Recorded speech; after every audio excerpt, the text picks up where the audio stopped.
ముఖ్యమంత్రి రేవంత్ రెడ్డి కోసం రాయలసీమకు ఏపీ సీఎం చంద్రబాబు ద్రోహం చేశారని, చంద్రబాబు రేవంత్ రెడ్డి కుమ్మక్కయ్యారని వైసీపీ అధినేత జగన్ చేసిన వ్యాఖ్యలపై ఎమ్మెల్యే సోమిరెడ్డి, చంద్రమోహన్ రెడ్డి స్పందించారు. రాయలసీమ ప్రాంతానికి జగనే ద్రోహం చేశారని ఆయన దుయ్యపడ్డారు. తెలంగాణలో కేసీఆర్ ముఖ్యమంత్రి ఉన్నప్పుడు జగన్ ఆయనను సొంత తమ్ముడిలా ఉండేవారని, ఇద్దరి రక్తం ఒకటేనని విమర్శించారు.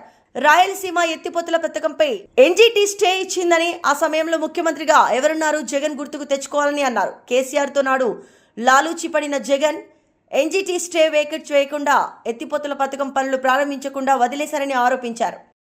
రాయలసీమ లిఫ్ట్ గురించి చంద్రబాబు నాయుడు గారు, రేవంత్ రెడ్డి గారు ఇద్దరు కలిసి కుమ్మక్కయ్యి రేవంత్ రెడ్డి కోసం రాయలసీమకి నష్టం చేశాడని నోరు పారేసుకుంటున్నారు. నేను స్ట్రైట్గా ఒకటే అడుగుతా, ఎన్జీటీ స్టే ఇచ్చినప్పుడు ముఖ్యమంత్రి ఎవరు? ఆంధ్రకి జగన్మోహన్ రెడ్డి.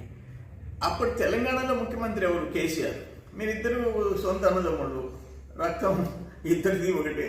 అటువంటిప్పుడు 4 ఏళ్ళు కేసీఆర్తో లాలూచి పడి ఎన్జీటీ స్టే వేకేట్ చేయించకుండా, ఆ వర్క్ కంటిన్యూ చేయకుండా రాయలసీమ లిఫ్ట్ని మూలబెట్టింది ఎవరో నడుతుండా? కేసీఆర్, జగన్మోహన్ రెడ్డి లాలూచి పడి అని స్ట్రైట్గా అడుగుతుండా? ఇది మీ టైంలో చేసిన పాపాలని ఈరోజు మాకు వంటగట్టేదానికి ఎట్టి ప్రయత్నం చేస్తాం? రాయలసీమ పేరెత్తే అర్హత లేదు. ఇంకైనా నోరు మూసుకొని గమ్ము కూర్చోండి. వాస్తవాలు ప్రజల్లోకి వెళ్ళిపోయినాయి. నోరు పారేసుకోబోకండి.